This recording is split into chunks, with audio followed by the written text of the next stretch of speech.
Мэдээж бол тулгамжийн асуудал бол санхүүгийн хөнгөлөлтөө зээл хийх хүсэр асуудал байна. За өнөөдөр албан ёсоор баялаг хөтлөгчтэй холбоонд мөнх ногоо мандал хоршоо маань хэлслээ. Тэгээд манай хоршоо нь одоо Өвөрнгай аймгийн 12 сумд хөлөмжийн аж ахуй, төмс хүнсийн ногоо, жимсний аж ахуйн чиглэлээр үйл ажиллагаа явуулдаг. Мөн дээрээс нь малын тэжээлийн ургамал тавилтыг үйл ажиллагаа явуулж байна. 17 оноос эхлээд. Мэдээж бол тулгамжийн асуудал бол санхүүгийн хөнгөлөлтөө зээл хийх хүсэр асуудал байна.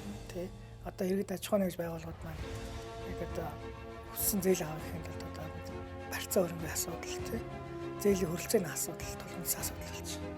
За манайх бол нэг тийм том аж ахуй биш одоогоор нэг 3-4 хөлөмжтэй. Тэгээд төмс хүнсийн ногоо 3-5 ганц тариалдаг.